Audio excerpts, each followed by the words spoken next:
Hello boys and girls, and welcome to my preview and predicted lineup for tonight's quarter-final Carabao Cup against Manchester City. When it rains it pours. What a game this is. It's the kind of game that you didn't want when we're going through the situation we are going through, but I suppose the one consolation that you can take is that we can't fall further down the table tonight if we lose this game, because it's not a Premier League game. It is a cup game, as I was saying, Carabao Cup quarter-final.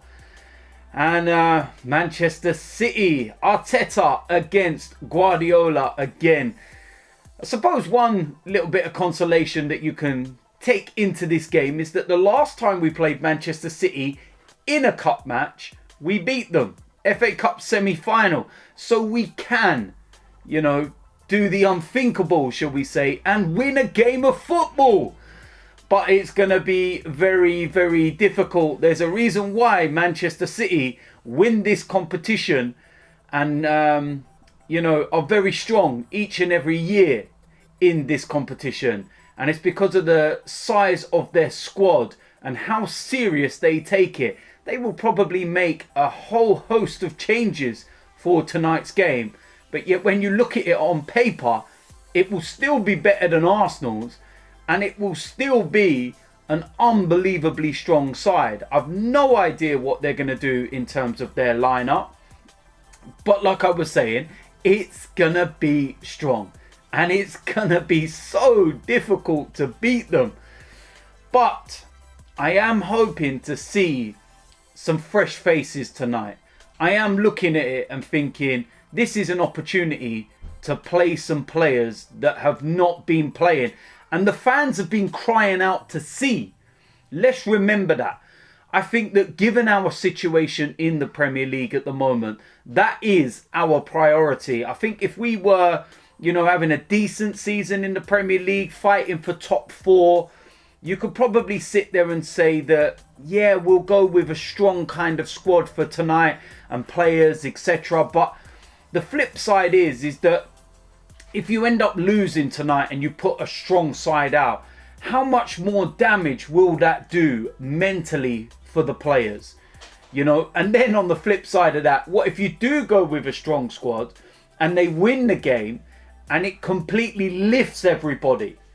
This is the balancing act and the catch-22 that you find yourself in sometimes as a manager. Do you stick or do you twist? It's a difficult balance right now with everything going on. But I would completely change the side. I think Mikel Arteta has nothing to lose in that respect.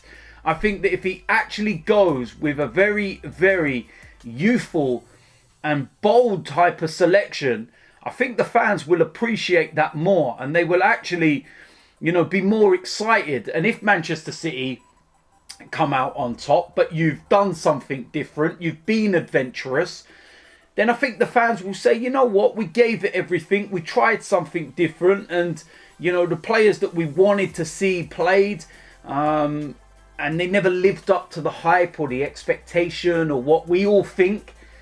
Then I suppose you can look at that and say fair's fair. So it's going to be a very, very interesting game. There's no advantage in terms of where the game's played because everything's behind closed doors at the moment. If anything, probably playing away from home might have done us better because at home we are absolutely shocking. But like I said, it's going to be so tough. The best team in the competition by a million miles. And, what we got to look at is that they are not unbreakable. We can beat them. They are beatable. And we ourselves have beaten them. Now, in the Premier League this season, when we played them, there was only one goal in that game when we played at the Etihad. And Manchester City didn't play that well. But on the flip side, neither did we. And it was a big opportunity for us that day to try and get something from it with the likes of Kevin De Bruyne missing. But we didn't take it. And it was a poor performance all round, although we were not humiliated with a dreadful scoreline like we have been when we go to some of these places in past years. It's a small consolation, like I was saying, but still not good enough. But the last time we played each other in the Cup, Now that's a different matter, because that was a top performance against Manchester City, and we were exceptional that day. Absolutely unreal. And we're going to need that kind of performance. But team lineup, like I said, it's going to be very, very interesting for this one. So with that said, let's go and get into the predicted lineup. And this is more what I would like to see than what Mikel Arteta will pick. This is what I'm going to go with. So starting off in goal, Leno. And I'm going to keep him in goal. And I'm going to go strong. And I'm going to, play him in this game. I haven't seen enough from Runarsson to suggest why he should be playing. And he scares the life out of me. And against Manchester City, I would go with the experience there. And that's Leno. Now, the defensive three, we are going to go with the 3-4-3 formation. Starting off on the right-hand side, William Saliba. I want to see this lad so badly tonight. He needs to play. He cannot be worse than some of the awful, crap defensive performances we've seen this season from other players. I have no question, no doubt, I want to see him play. And this is the perfect opportunity. In the middle of the three, I'm going to go with Callum Chambers.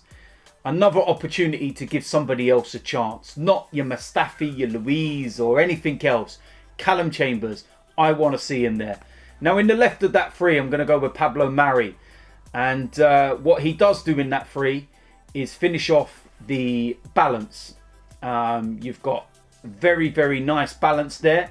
And this was actually the defensive structure that we had for the under-23 game last week. So they've all played together. They all know each other.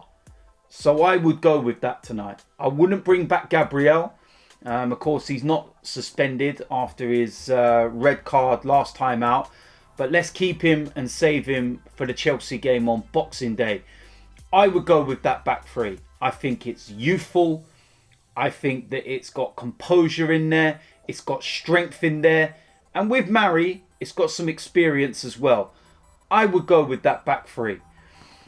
Moving into the wing backs. First of all, I'm going to go with Cedric. And I think this one's a pretty straightforward decision, to be honest with you. Not Bellerin. And I also wouldn't risk Maitland-Niles. I think that he is another player that should be saved for the Chelsea game. And that's why I would not play him tonight. And I will have Cedric. Left wing back, I'm going to go with Kolasinac. Not ideal, not what I would prefer. But he's somebody that can play that position. So I would go with him there. Again, not risking Maitland-Niles, putting him on that side or anything else. So pretty straightforward, knows the position, can play it. Pretty straightforward and pretty simple for me, Kolasinac. The midfield two, first of all, I'm going to go with Dani Ceballos. And I feel that we're a bit limited in this area at the moment. Not Mohamed El Neni, please Lord, no. Granit Xhaka is still suspended. Thomas Partey is injured. So it doesn't leave us that many options. I would at some point like to see Aziz, who I think is a brilliant young talent, but I don't think he will start the game. So I'll go with Dani Ceballos. Alongside him, Joe Willock. And he might have to do a bit of a different role with this one. He's going to have to be a bag full of energy, and he's going to have to play that kind of box-to-box type of stuff, and also be very cautious and careful in his defensive duties. And again, like I was saying, needs must at the moment, and there's not many options that we have when you look at it, given the injuries and suspensions in the midfield area. So I've got no problem, and I would go with Joe Willock. Now, moving to the attacking three, of course, this will be up for debate, and there will be a lot of talk. Of course, Pierre-Emerick Aubameyang is unavailable with his calf injury still, but I don't think he would have played anyway. But first of all, on the right of the three, I'm going to go with Reiss Nelson. I really want to see more of him. He had a little injury which has kept him out the last couple of weeks, which is very unfortunate given the fact that I think he's been doing well in the games he's played. It's just his delivery. Don't let him take corners. And then I think we'll be all right. But I would like to see Reiss Nelson. I think that he will cause a lot of problems and be very, very direct. In the left position of the three, I'm going to go with Gabriel Martinelli. Yes, I would start him. He's obviously fit and ready because he came on against Everton in the Premier League. He's only had one appearance for the under-23s and he was brought straight back in. So he's obviously ready. And if we can get at least an hour out of him tonight, I think that why not? Play him. Let's get him ready for the Premier League games. An hour tonight would be absolutely fine in my opinion. And he would definitely bring a lot of energy, enthusiasm, you know, the pace and everything else and the willingness to fight. And I feel that could be infectious to everybody else and spread, you know, to other parts of the team. So I would start with Martinelli all day long. Now up front, in the middle of that three, I'm going to go with Bellerin. I have no doubt that he should start. I really, really would like to see him start this game. Not Lacazette, and most definitely not Eddie Nketiah. He's had too many opportunities, too many chances. What have you got to lose? Play Bellerin. Youth, you know, the enthusiasm, the unpredictability, everything that he could possibly bring to this team. Why not? Go with it. When you look at that 11, Leno, Saliba, Chambers, Mari, Cedric, Cabellos, Willock, Kolasinac, Nelson, Bellerin, Martinelli. I think that is an 11 that the majority of fans would be very, very happy with. The midfield too is a question mark, but I feel that we don't have many choices given the injuries, given the suspensions. So it's kind of needs must. But in those other areas, I think that's very, very strong. I suppose there could be an argument for Ainsley Maitland-Niles in the midfield. But the issue with that is that I don't want to risk him before we play Chelsea, because I don't want him picking up an injury and we have to play Hector Bellerin at right back against Chelsea.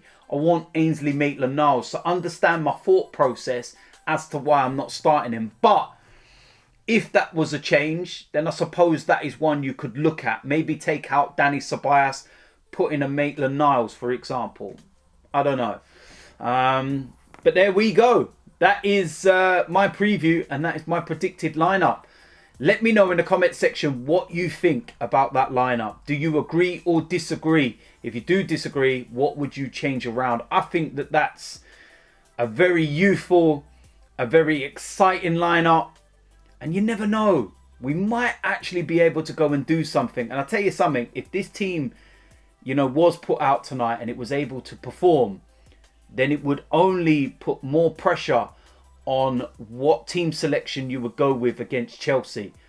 And these players would be 100% knocking on the door to say, I deserve to start that game. Look what I can do. Been doing it in the Europa League. Now we're going to go for that next step. Might be the Carabao Cup, but you're playing Manchester City. So this is a next step. And if they win this, then they can definitely take some credit, because they're not playing, you know, farmers, as everyone calls them, or anything else. So big, big game, and we're going to see what happens. So catch me on AFTV tonight for the watch along. I've got to learn not to stamp my feet and throw my phone. So I'm going to try and be calm. But we'll wait and see whether that happens or not. If you're new around here, hit the subscribe button, smash a like on this video, and I will see you a lot soon. I'm out of here.